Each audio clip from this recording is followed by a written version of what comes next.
Welcome, everyone, to Political Wellness, Episode 2, with my friend, my mentor, my board member, and pioneer in this field, Kitty Kolbert. I'm so excited to have you today, Kitty, for this conversation on political wellness. Thanks so much, Erin. It's great to be here. Yes.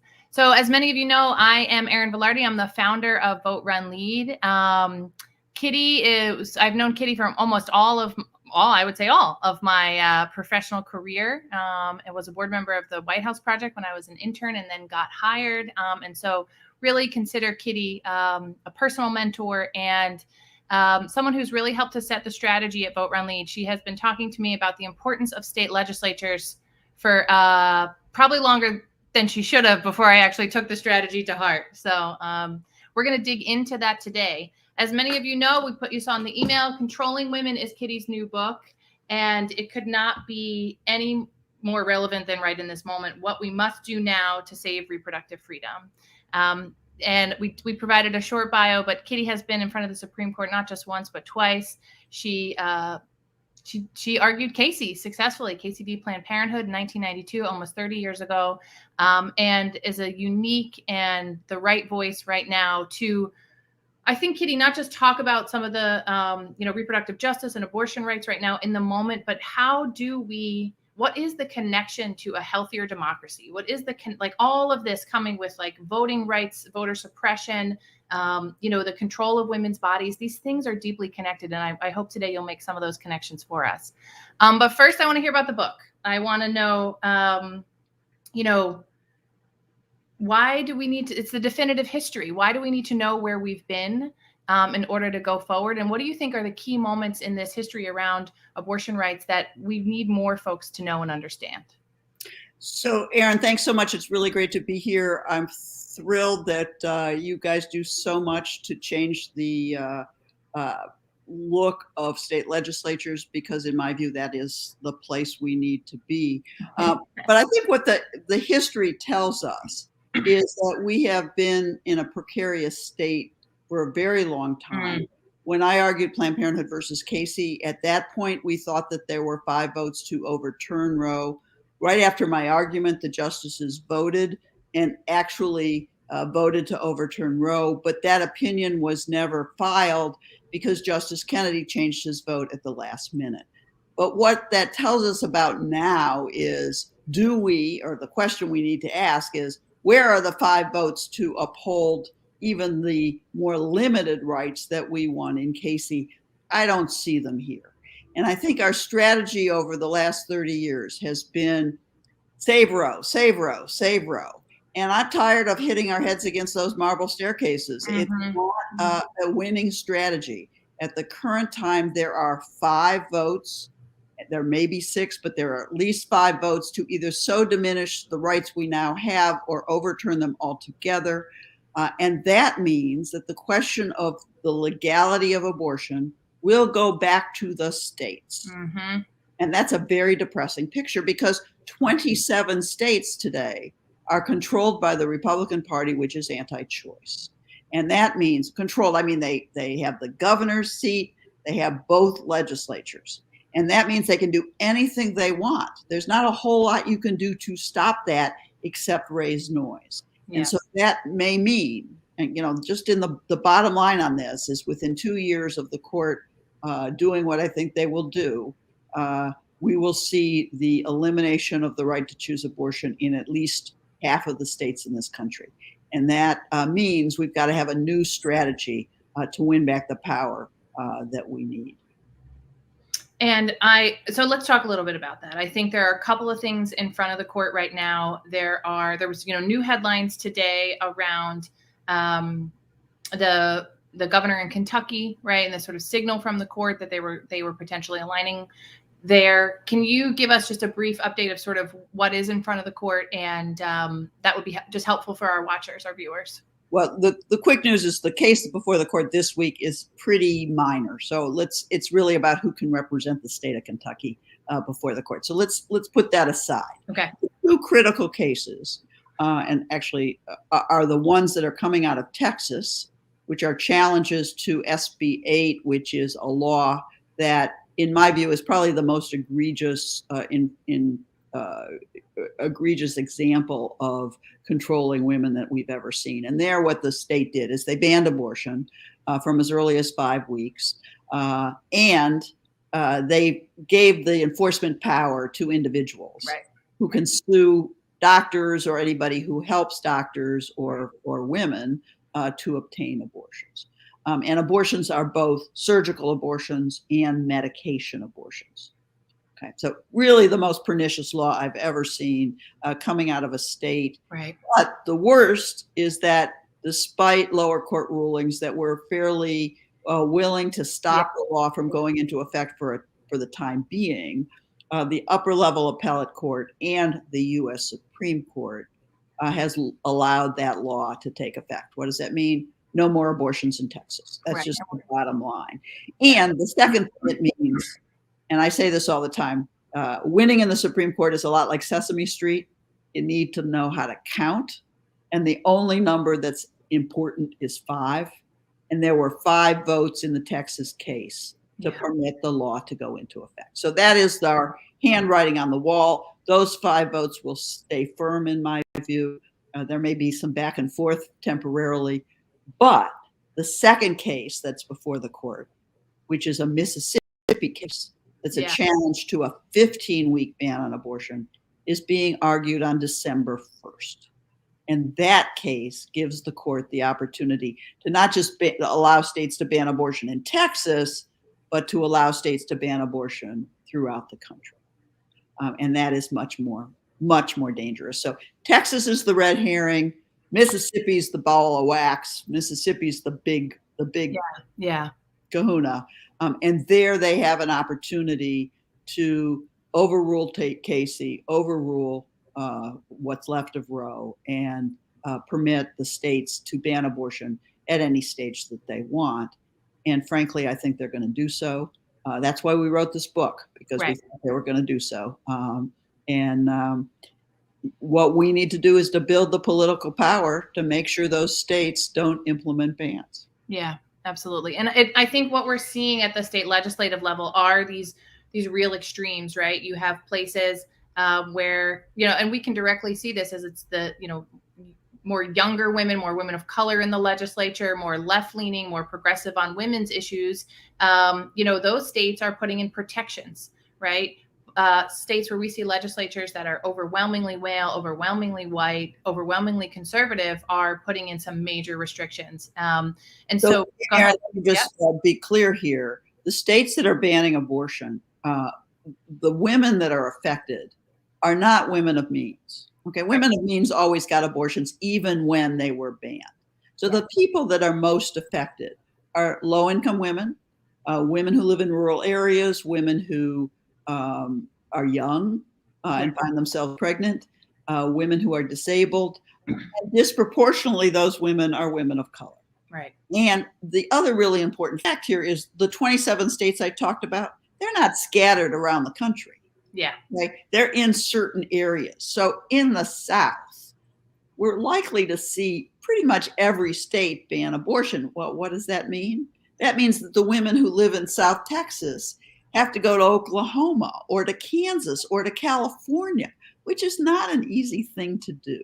Right. So again, the travel restrictions or the difficulties the cost will be prohibitive for so many women. Right. And I mean, I think this is and I want to honor that. I don't want to discount that in any way. And I want to also, we know the individual impact, right? Because we've been here before. We know the pattern. We know the women that are going to need additional support. We know the sort of networks are going to have to kind of flourish back up. You were briefing our board. You talked a lot about the medical advances that have happened around the abortion pill, right? And the ability to maybe get that online, but that's a mess in and of itself,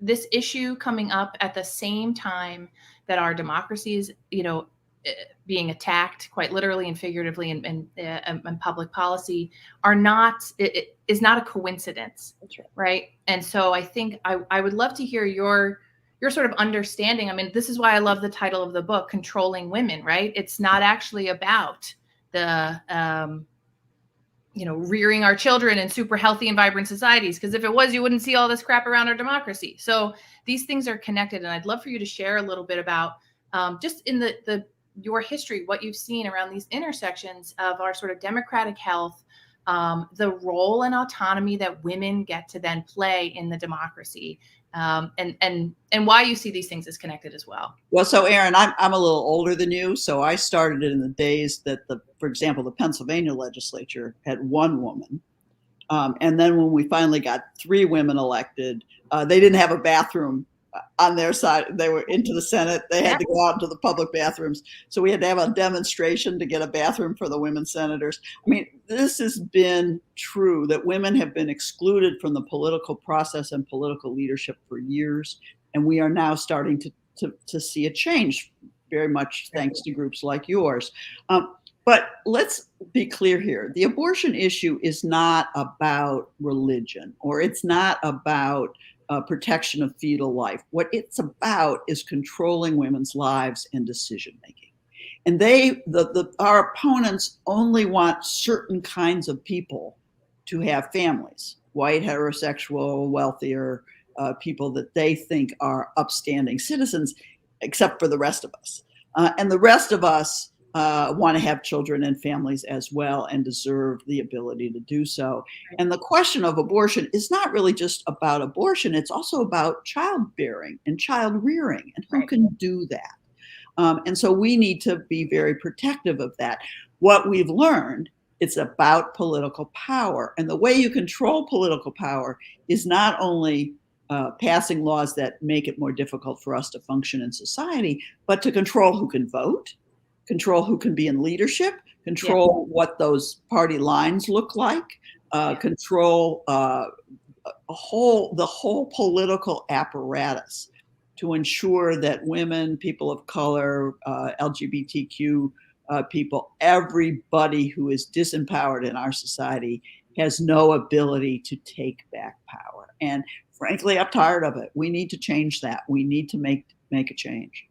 And as we think about, even when I started in this work 20 years ago, when we think about, I mean, there were groups, Republican Women for Choice, Pro-Choice Republican Women's Network. I think the control over the narrative also that there are, that this is a sort of right-left issue has been, usurped, right? We know from research, 70% of women, if not more, it's like 7 out of 10 people, I think, men and women, trust women to make their own decisions about their own lives. And there doesn't feel to be any room right now for some of these voices. We know them. They're now saying they're independents, right? They're not identifying. You saw Christine Todd Whitman's op-ed in the New York Times just this weekend about, having to cross party lines and support truly and vote in a different way. How do we, and this is a question I grapple with at VRL, how do we make room for those women because it's not worth it. The cost benefit ratio is not worth it for them to sort of step out right now, to have that voice in the same way that they did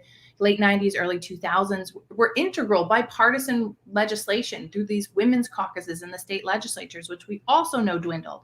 So give us a little insight on how do we create space for allyship with women on the right who are with us on this issue? Yeah, it's difficult because in order for them to be true allies, they've got to support what we support. And that means they have to buck their own leadership. Right. Because the leadership of the Republican Party is overwhelmingly anti-abortion. And they will not ever let a pro-choice Republican survive. They'll either gerrymander their district to take them out, or they'll run somebody against them, or they'll just keep them out of having a functioning role. So we need to change that. And I think, giving pro-choice candidates of all flavors some support is really important. But again, I am of the view, and I think it's important, is who's in leadership is critical. So somebody who is in leadership has to be pro-choice. Today, that probably means a Democrat, hopefully at some point in the future, It could be either a Republican or Democrat. But even in the good states, the Republicans are unfortunately anti-abortion. The thing is, though, Aaron, you keep saying, well, it's related to democracy. Voting is a women's issue. Let's be real clear here. Voting and voting rights are women's issues. We can't regain political power unless we have a fair voting system and one that allows all of us to participate. Right. Absolutely. Absolutely. So, running for state legislature, right? That's a do now. We know that's why you're part of the political wellness series, right? You are on message for VRL. What else are you seeing? What are the actions? What can people do? What to feel like not so powerless? To feel like they've got some control over what's happening. Well, so first and foremost, skip the courts. Right? If you think that the courts are going to save us, think again.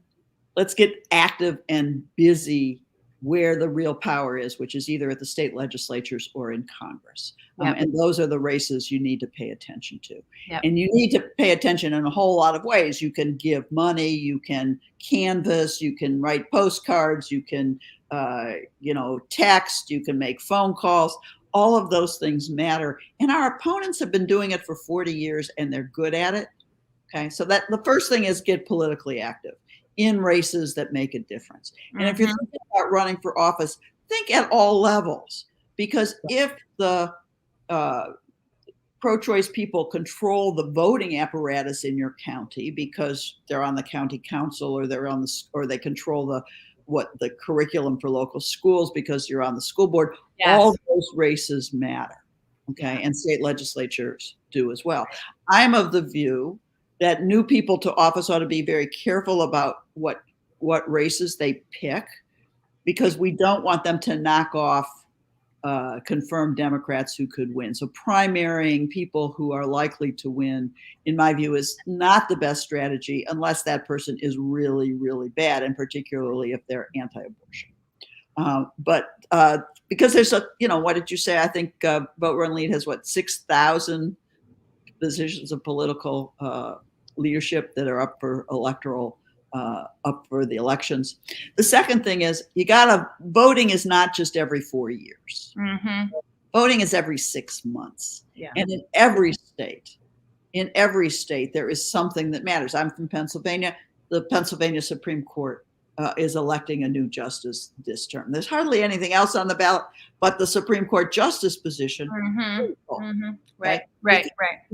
State Supreme Court members can establish rights that the federal courts don't do. Members of Congress, members of the Senate, all those are critical races. So I think we need to be very careful about how we spend our political energies. And frankly, if you just get active, I don't care what you do, but you got to do something. Yeah. Sitting on the couch is no longer an option. Getting involved. And frankly, I love the Run 51 campaign that you guys are running to try to turn state legislatures 51% women. That's a great strategy. I'd love to see that in more and more states because we need the help. Yeah, absolutely. How do we think about, one of the other headlines I think today that I saw was, folks, young women crossing state lines, as I'm explaining some of these things to my nieces, right, who, as I'm thinking about, just young women in my network, right, they don't have the history that you have or the knowledge that I might have about the way the women's community really creates these, more or less underground networks, right, of support.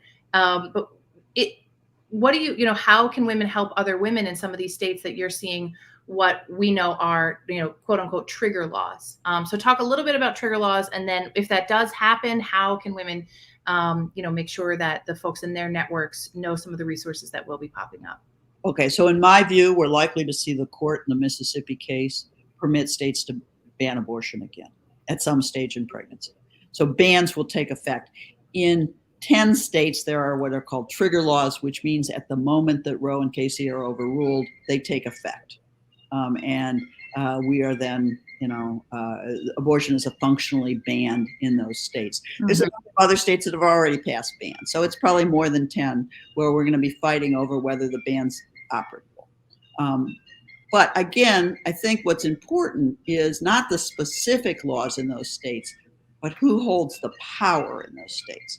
So in my view, where there's 27 bad states, we got to elect a good governor so that they can veto the bad laws, and then elect a legislature that is at least mixed, one chamber being controlled by pro-choice people. Right. These trifectas are hurting us everywhere. Yeah. Everywhere. And that's hurting us on voting rights. They're hurting us on abortion. But let's be clear here. This is not a strategy that's going to work overnight. If you want to win overnight, it's not going to happen. Yeah. The anti-abortion groups started in 1974 to implement their strategy. So it's been 40 years, and we need to do the same. We need to have short-term goals and long-term goals. And it can't just be, we work for this particular election cycle and then go home. Right. Well, it's why we remain nonpartisan, right? It is not, the idea that this is a political football between parties. I remember a time I started in this work where there was greater diversity around views and conversation on the topic of women's reproductive rights. And it was a clear connection that women on the right were able to make between their own ability to lead and their own ability to make choices about their bodies, right? And so there's, go ahead. What I was just saying is one of the reasons we wrote this book was to give people a sense of the history and to give people a laundry list of things that they could do. This is not, we can't just be pessimistic here. We have to feel like we can make a difference.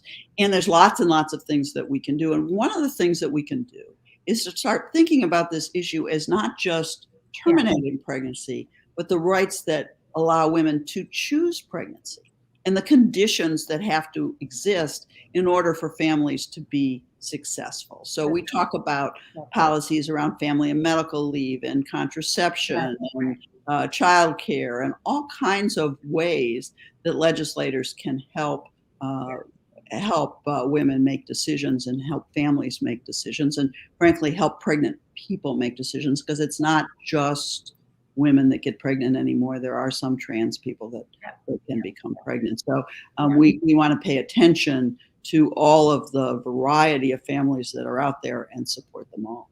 Right. And I think, as we look at the, this trillions of dollars for Build Back Better, right? Like people know this big Build Back Better bill costs a lot of money. What they don't know is some of the, new feminist policies that have been put in around childcare, around pre-K, around this investment in child rearing, right? So if there are questions, I did get a ping. Sorry, me and Kitty are just chatting away. But if there are some questions, feel free to put them in, and they'll either come across the screen. Great.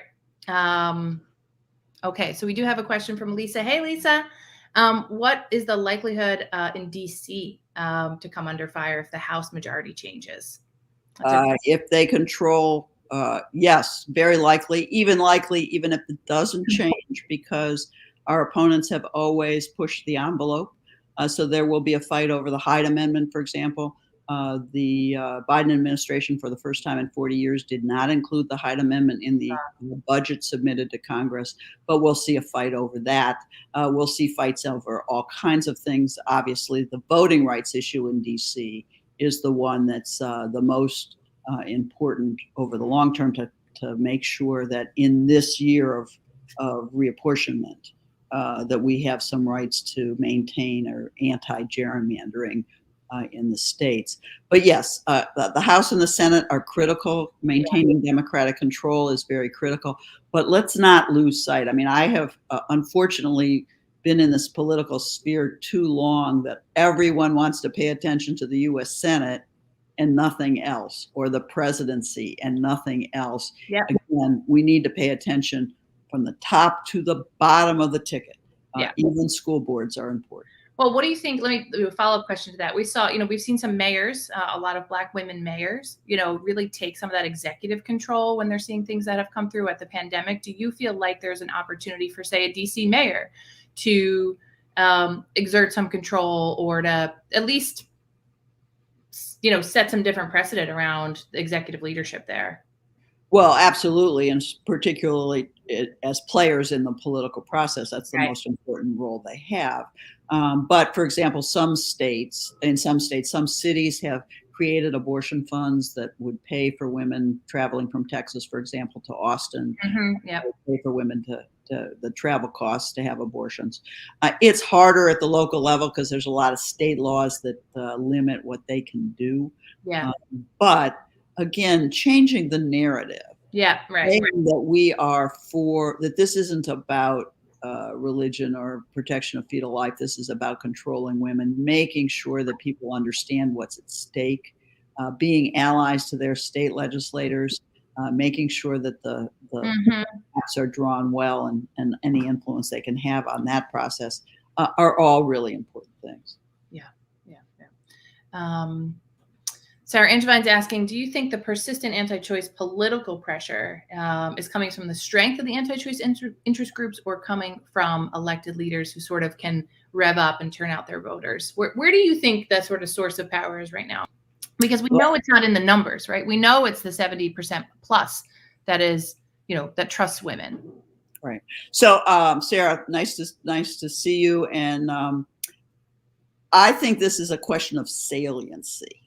To those who oppose abortion, the importance of the issue in all their other issues is really high. They will vote on that as a single issue. And Democrats aren't really don't want to do that. They have a lot of issues they care about. And so abortion is not quite as salient in their thought processes. The second piece is, I think, one of the key voting blocks in this 2022 is going to be suburban women who came out for Biden and who voted Democratic for the first time. They were Republican. They're basically Republican. And in off-year elections, they tend to vote Republican, or for state legislatures, they tend to vote Republican. If we can make the abortion issue and child rearing and child care and helping those women be economically self-sufficient, I think it is, are we for them? There's a real opportunity to increase the saliency level of those voters and make sure that they switch parties. That's great. That's interesting. Thank you. I think we have one more question because I know we only have until 12. Great. From Amber. That's awesome. Thanks, Amber. How do you recommend youth activists becoming more involved and informed with this line of work? And so I'm going to do the shameless plug, so that you don't have to do the shameless plug, on, reading the book, number one. I think that is really critical, because I do think, even as I'm going through it, Kitty, I'm like, I didn't know that. And I consider myself pretty well informed. And so number one, I would say pick up this really pivotal book that you and Julie FK have written. But what do you think, for young women who this is the first time they're sort of stepping into this, right? And it's a lifetime fight around our autonomy, our leadership, our agency, right, as citizens in the U.S. How do youth activists get more involved in this issue, and how do they make these ties across some of these issues? Well, I think, Amber, thank you for your question. It's really important. And yes, having young people involved is absolutely critical. And there's all kinds of things that you can do, as we've talked about, being involved in the political process, helping women, protesting, or not protesting, but doing clinic defense work, all kinds of things that you can do on the helping side or the political side. But also, in my view, using this as an opportunity to educate your peers. Yeah. Because the reality is you've always had the rights that are about to be taken away. Everybody younger than me, I'm 69, everyone younger than me. I was in college when Roe was established. Okay. So people younger than me have always known or relied upon reproductive rights as a federal constitutional right. So young people don't remember the days before Roe. Young people don't remember what it's like to not have autonomy over your decision making. So using this as an opportunity to educate your peers and to get involved both in the political process and the protest process is really important. And let me just say one more thing, which is young people are really creative. And the news media loves conflict and loves creativity. So the way to send a message is often much stronger from people like you than from old fogies like me, because you have an energy level that the press loves. Let's take the example of the young woman in Texas who, Paxton Smith, who used her valedictorian speech at graduation to call out the issue of abortion. Let's think about the women young people dressing up as handmaidens at the state legislatures, or who are, protesting lying down in the state capitals because their lives are at stake. We need to up the creativity, up the energy level, and up the just the open resistance. Yes. That we haven't done for a long time. I want you to make me look like the middle reasonable person. I love that. The only way I'm going to do that is if you are really out there causing trouble. Yeah. Yeah. John Lewis said it all. It's good trouble, and we need to make it. Well, thank you so much, Kitty. Thank you, everyone, for your questions. This is, again, get the book, Controlling Women, What We Must Do Now to Save Reproductive Freedom by Kitty Kolbert and Julie F.K. It's on Kitty's bookshelf. It's on my bookshelf. If you're doing book clubs, it's a great, let's do it, right? Let's get these conversations started. Let's up the ante, as Kitty said. Let's make Kitty look like the reasonable middle person, the old fogey, if you will. Never in my eyes, Kitty, never in my eyes. You have a lot of creativity. And good ideas for days. And I'm just so honored to have you as a part of this, a political wellness, and appreciate you being with us. Thanks, Erin. Love to be here. Got it. And next week we are talking with State Representative Joyce Mason. It's also, I think, 12 o'clock. Yeah, 12 o'clock on October 20th. Single mom who, decided to take that plunge in the past couple of years and run for the legislature. And she's been able to do some really amazing things. And I'm just psyched to have sort of that perspective of a mom in office who is juggling a lot and still able to get some critical legislation passed in Illinois. So join me next Wednesday, 12 p.m. for Political Wellness with my friend Joyce Mason. Thank you, everyone. I'll see you there. Bye.